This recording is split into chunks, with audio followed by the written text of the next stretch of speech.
This week on Christian World News, India's new Prime Minister takes control, why some Christians fear his rise to power.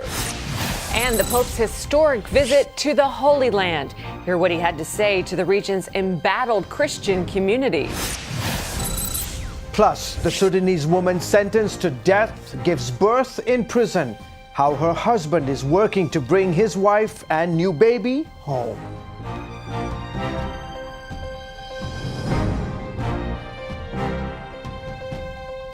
A controversial figure takes control in India. Hello, everyone. I'm George Thomas. And I'm Wendy Griffith. The world's largest democracy has a new leader. The Hindu nationalist BJP party won overwhelmingly in the recent election. But with that win comes concern over what comes next for India's Christians. Gary Lane brings us that story. Indian Christians are concerned about the BJP party's landslide victory. Sergeant George of the Indian Council of Christians says, to predict the future, just look at the past.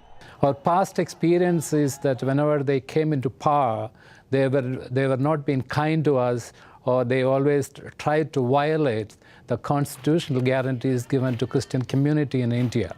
So the Christian community are fearful about the outcome. Narendra Modi is India's new Prime Minister. Modi was Chief Minister of Gujarat during the 2002 Gujarat riots, in which more than 2,000 people, mostly Muslims, were killed. India Christians say they've fared better under the Congress Party because it's more secular-minded. Have we seen an improvement for the Christians, or has persecution gotten worse? Physical attacks have come down, but they are trying to spoil the Christian community by taking away the small little privileges they enjoyed as Dalits in the past. They have been driven out of their places. They are not allowed to run businesses. Though less in number in recent years, physical attacks against Christians have continued. The Catholic Secular Forum documented 4,000 attacks against Christian converts in 2013. India's Andhra Pradesh is one of the worst affected states, not only for converts but also for those ministering to them. Last Christmas, militants assaulted this pastor's wife after knocking on the church door at midnight. As I opened the door, I saw 3 people standing. I couldn't identify them. They were not our regular church members. When I asked to identify themselves, they hit me hard until my head cracked. They continuously beat her. Another person was hitting me, and then they mercilessly started stabbing me. He bent down and they stabbed him 9 to 10 times. He was screaming Jesus' name. After a while, they thought that he is dead. They came outside the room and also stabbed me a couple of times. These Christians survived, but others like Pastor Sanjavalu have been killed in similar attacks, and government officials have done little to bring murderers to justice or deter the attacks. Sudhakar Reddy is editor of the Deccan Chronicle. He says the law should be upheld. The Constitution has given freedom to individuals to choose any religion of their liking. The Constitution has also given freedom to propagate any religion. But the question now is, will India's new Prime Minister and government honor the Indian Constitution? Even if the government of America wants to do business with India, they should make clear that they should protect the constitutional right guaranteed to the Christians, other minorities, and they should also protect the Dalits. The Dalits are the poorest of poor, the lowest caste in India, considered by Hindus to be beneath the feet of God. They're the so-called untouchables. About 80% of all new believers in India come from this group of people. And now they wonder, will their new government protect them, or must they look to God alone for their security? Gary Lane, CBN News. Thanks, Gary. Well, India is undergoing political changes this month, but is experiencing social and religious change as well. That's right. Many Indians live in tribes and traditionally they are Hindus. In recent years, a major shift has been taking place. In the highlands of central India, hundreds of men, women and children are now being baptized as Christians. Ask Dinesh Sur why so many tribal people are accepting Jesus Christ, and he gets teary-eyed. When you do God's work for years and begin to see the fruits of your labor, it is overwhelming. You see the changed lives, you see the eternal happiness on the faces of people, and how can it not move me? Here, in a corner of Rajasthan, where the majority follow Hinduism, a Christian chorus is rising. The transformation is almost immediate. Families stop praying to their ancestors, they stop drinking, they stop their witchcraft, their entire life is turned upside down when they accept Jesus. And Dinesh Soor is part of the reason why so many are turning to Christ. For 10 years, Pastor Dinesh served in a big city, very much like this one. But then God tugged on his heart and told him he had to go back to his village, go back to his roots, go back to his own people and share the good news of Jesus Christ. I was like Jonah in the Bible. I didn't want to live in my village. I wanted to serve God in the city where things are easier. I wanted to reach others with the gospel, not my own people. Shore points to Sohan Lal's life as fruit of his decision to return. One day, Pastor Dinesh told me about Jesus Christ. He told me that if I put my trust in Him, I would be healed, that my life would be different. I did. Sohan Lal joined 178 of his tribe's people recently at the edge of this river, not too far from their village. Here, they were baptized by Pastor Dinesh. I know all these men and women personally. I know what their lives were like before they met Christ. Now to be part of this spiritual milestone in their lives is an enormous privilege. Dhruv Bahai has been waiting for this day with great excitement. After I accepted Christ, I stopped drinking, I stopped smoking, and I stopped getting into fights. Getting baptized was my way to show the community that I'm a changed man. Today, Jesus Christ is my Savior.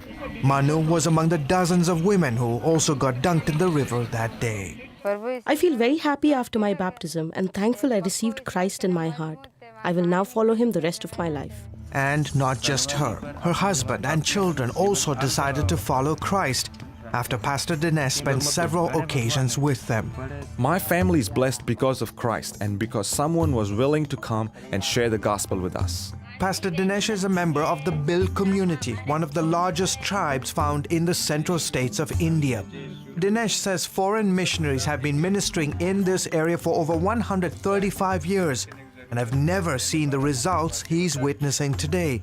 Christians are still a minority within a minority in these parts. However, reports claim that as many as 300,000 have become believers in just the last 10 years, many of them from among the Bill tribe. We have 42 house prayer groups meeting in about 22 villages. We also have 32 workers from our church going from village to village as evangelists sharing the gospel. In the coming year, my goal is to send out missionaries to neighboring states to reach other Bill villages. Jivani Karadai is one of those who travel from village to village. When she's not on the road, you'll find this spry 65-year-old also co-leading a house group with Pastor Dinesh. On the day CBN News met her, she and dozens of believers were having church under this tree. Our group is getting so large, we don't have enough space in my house. Karadai's testimony is the reason this meeting is even happening. About 6 years ago, she used to roam the streets of this remote village. In essence, as a mad woman, she used to walk around naked. But then she had an encounter with this man, Jesus Christ, and today she leads a thriving church here in Rajasthan. The villagers used to make fun of me. People said I was cursed. Then I met Pastor Dinesh and he prayed for me and I was healed. I was delivered. Pastor Dinesh says these testimonies are just another reminder for him how important it is to obey and trust God. I am living the fruits of my decision to come back to my village. Is it easy? No. Do we face challenges? Yes. But we have Christ to lean on. He is all we need to see change among my people. George, it just reminds me of the first century Christians, what it must have been like. Absolutely, sure. And for this, it's, seeing the miracle, seeing the transformed life of that lady is so powerful. Awesome story. Well, up next, Pope Francis stirs controversy in Israel. What he had to say to the Israelis, the Palestinians, and the region's suffering Christians. Next.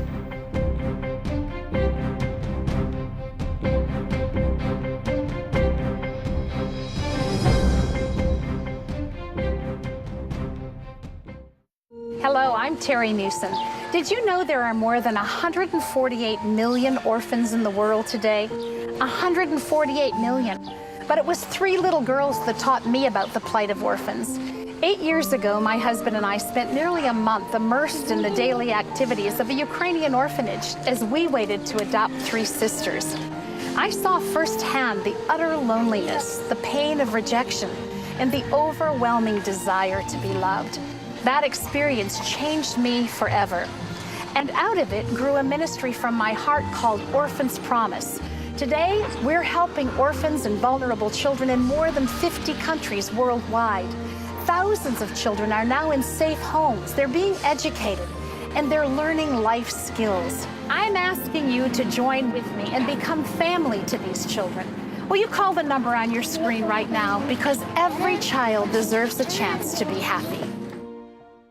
Inside every child is a hero, a leader, a friend to others, someone who helps out, who does the right thing, who dreams of what they can be, but they still need our help. What should I do? What should I say? How should I feel? That's where Superbook comes in. It provides moral and spiritual truths through situations children can relate to, teaching God's Word to the children you love. Join the Superbook DVD Club and receive Superbook's newest episodes as they're available, plus 2 copies to share with others, all for your gift of only $25. Get Superbook today and watch the miracles happen. Welcome back. Pope Francis made a 3-day visit to Israel and Jordan this week. Some of his comments stirred controversy, but he reminded the world that his efforts were spiritual, not political. Yeah, it was a big trip. And before he left, he delivered a special message to Christians in the region. Here's a look back at his trip.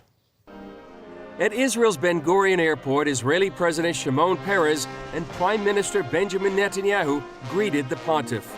Pope Francis's visit is the 3rd papal trip to Israel since the year 2000.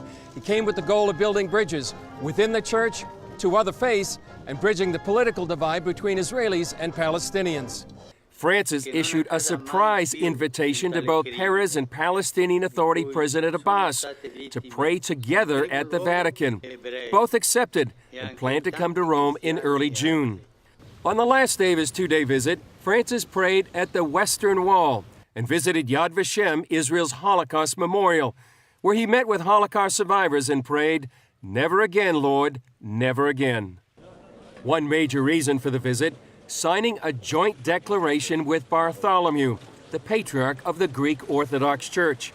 It marks the 50th anniversary of the end of a rift between the Eastern and Western Christian churches that began nearly 1,000 years ago. They also express grave concern for Christian persecution in the Middle East, an issue addressed by Israeli Prime Minister Netanyahu. Your Holiness, in the heart of the Middle East, the turbulent and violent Middle East, where Christians are often persecuted, Israel is an island of tolerance. During his trip, Francis called for a 2-state solution. That means a divided Jerusalem, since Palestinians also want the city as their capital.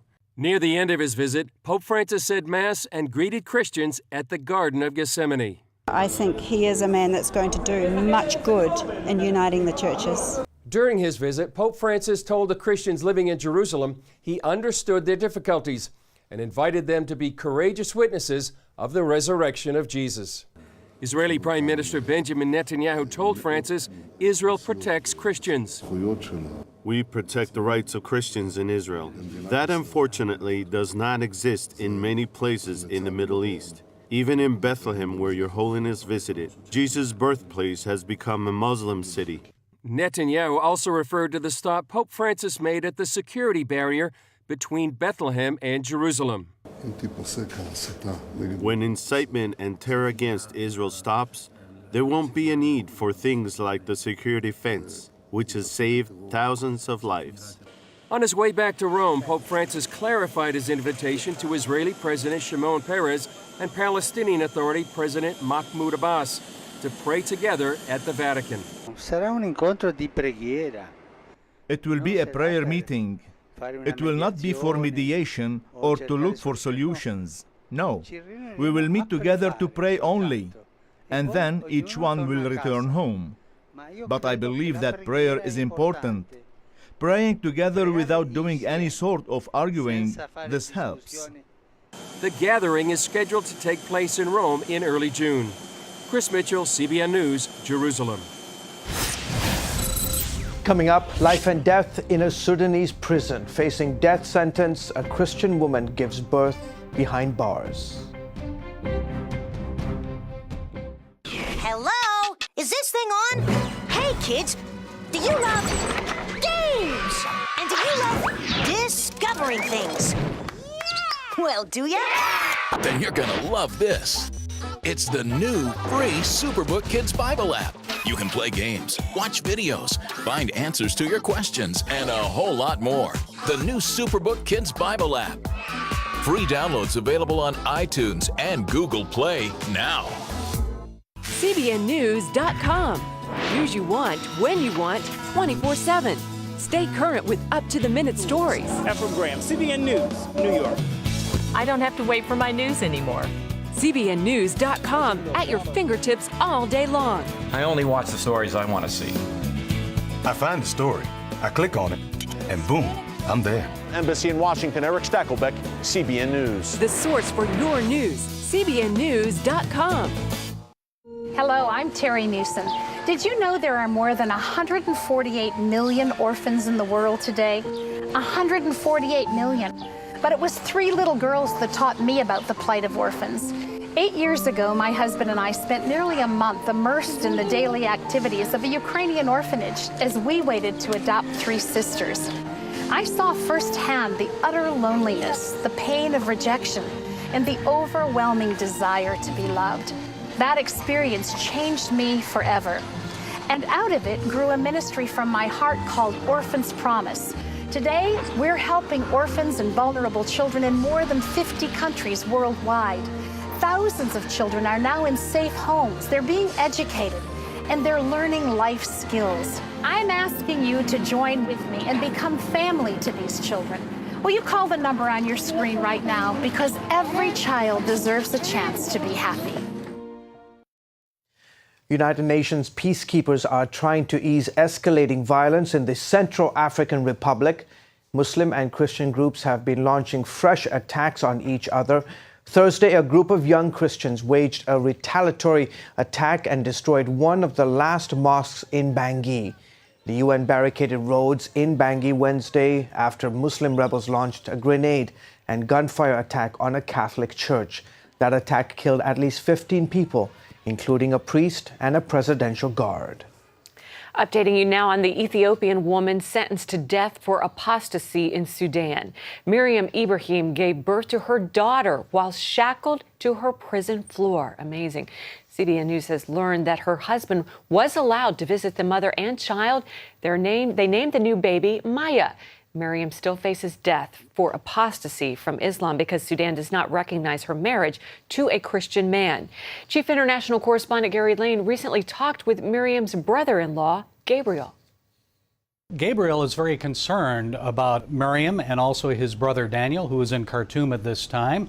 And he said he's mostly concerned about her health. She's emotionally, she's not good. And my brother, before he said she have a difficulty in pregnancy and those stuff. The baby's okay. Little girl. Miriam was not allowed to go to the hospital. She was actually forced to deliver her newborn baby girl in prison. And that concerns Gabriel. He told me by phone that that is a violation of Miriam's human rights. He's supposed to be going to the hospital, even with, she got a guard with her. She stay over here in the hospital until she delivered. For Sudanese government, I don't know why he's doing that.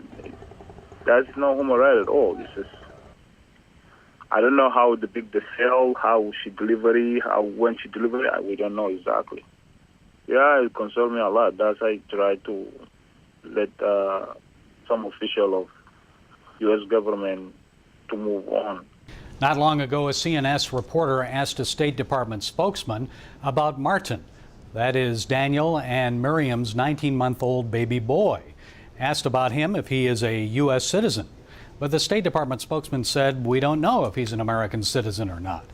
And Daniel apparently is receiving some difficulty from the U.S. Embassy and the U.S. government. Gabriel says they're not cooperating. My brother, he went to do the papers for his son, and I think the ambassador over there, she's the one, she started the process. After that, she stopped doing the process, and he said he have to waive. He don't have to speak for any media, for anyone. The ambassador is supposed to speak for him, and my brother said, you don't know anything about the case. Why are you going to speak for the case? Because he went over there the first time, the second time, the ambassador says she's not interested to do that. It's not the government here. I don't think maybe the ambassador over there have interest with the Sudanese government. U.S. media could make a difference if U.S. government talk to Sudanese government. I think something going to happen. The religion is in it, and at the same time, it's politics is in it. And I'm just waiting, and my brother just put it hope. He's just going to wait. And we're going to pray for him and see maybe God make a miracle. Gabriel says rumors have been circulating on Sudanese television that Miriam actually went to a mosque in the prison and prayed in the mosque. He says that's absurd. He insists that his sister-in-law is a devout Christian.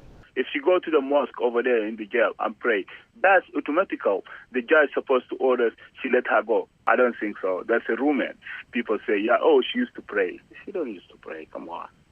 I know she's a Christian. She's really Christian. And she never turned her faith down. She says she can die, she can be a Christian. Many Christians around the world, of course, are praying for Miriam and the family ever since they learned about her story several weeks ago. And I asked Gabriel, what should Christians be praying at this time? We ask God just to save her life. That's what we want. We ask God to save her life. We don't have nothing to do in my hand, and I don't know if you guys have something to do you can do in your hands. You guys can do it. Just we're going to wait and pray and ask God to save her. And of course, we at Christian World News are praying for Miriam and her new baby's quick release from prison. And we encourage our viewers as well. Her husband, Daniel, has appealed her case. And under Sudanese law, she will have 2 years to care for her children in prison prior to execution. We would like to hear your thoughts on this story. Just post your comments on our CWN Facebook page. We'll be back right after this. Give me that. Bye.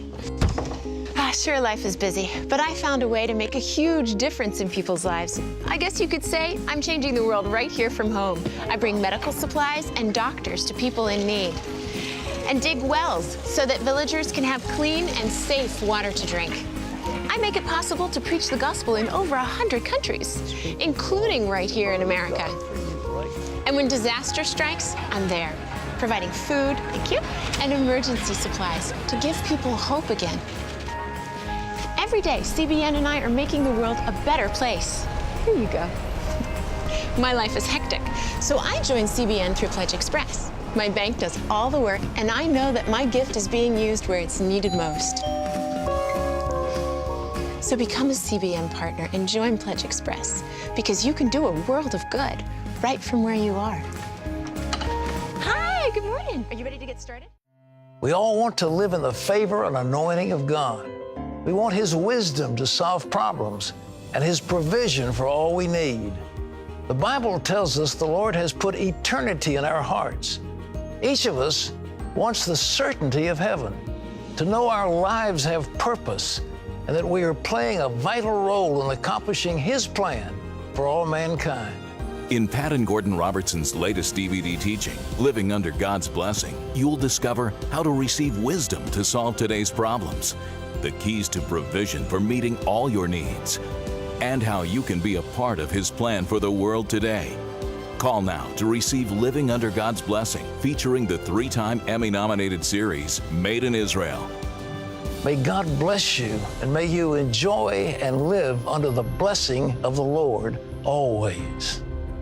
Living Under God's Blessing, available now. Thailand is home to the world's largest sex industry. Each year, tourists from around the world travel there, supporting a sex trade that enslaves countless women and girls. One Christian ministry in the heart of Bangkok is helping young prostitutes and tourists find a way out. Lucille Talusan has that story. At age 14, Mint quit school because her family did not have the money to support her studies. She wanted to escape poverty, so she left her rural home to work in Bangkok. But here, she met a man who got her pregnant. After giving birth, I brought my son to the province. I went back to Bangkok to work in a massage parlor, but later on, I was enticed to go into prostitution because I needed the money. But Mint had to bear the shame and face the danger that went with it. I was always doing drugs and drinking. There was no way I can do the work without getting drunk first. One time, someone smothered my face with a pillow and tried to rape me. At that moment, I remembered someone told me I can pray to God, and so I cried to God to help me, and I survived that night. A few months later, a Christian introduced her to Nightlight Ministry. I experienced God's love when I came to Nightlight. We get to read the Bible and worship. He gave me a new life, and now I want to serve Him. Nightlight rescues women and children trapped in the sex trade industry. It also trains women to support themselves by silk screen and jewelry making. Nightlight founder Annie Disselberg says prostitution and human trafficking have increased rapidly in Thailand since the ministry started in 2005. Thailand has very good anti-trafficking laws, excellent, but it's very hard to enforce them. I hate to say it, but there's a lot of corruption. Last year, Nightlight assisted 26 trafficked women, mostly from Uganda, to go home. We know that God's heart is out there with these women. He longs for them to know that there is a way out. Annie is grateful that CBN's Orphans Promise provided funds to remodel the Nightlight Outreach Center, turning the ground floor into a coffee shop. This is the location of the City Light Coffee Shop that Orphans Promise helped build right at the heart of the red light district here in Bangkok. And as you can see, the location is very strategic because it is right in the middle of two bars. And through this coffee shop, the Nightlight Ministry, together with Orphans Promise, will be able to reach out to more women in prostitution and even the male sex tourists. Men and women can come in off the street to get a good cup of coffee, and there will be people available who are willing to listen to their stories, to begin to build relationships with them. And out of those relationships, then we earn the right to speak into them, to give them hope. The center is also used for prayer and worship, Christian parties, and medical clinics. A transformed Mint also helps in the outreach programs. God has given me a burden for the women in the streets. I invite them to our parties where there's free food and I paint their nails. I share Christ with them to give them hope in their lives. Together, Nightlight and Orphans Promise are giving more and more women like Mint a better opportunity for a new life. Lucille Talusan, CBN News, Bangkok. The gospel of Jesus Christ piercing the darkest places in the world, and bringing our light. Wonderful reporter Lucille Talusan always going into these dangerous That's right. places. Go, girl. We salute you, Lucille. Thanks Folks, so much. We're done this week. Thank you so much for joining us this week. All right, it was fun. Until next week, goodbye. And from all of us here at Christian World News, God bless you.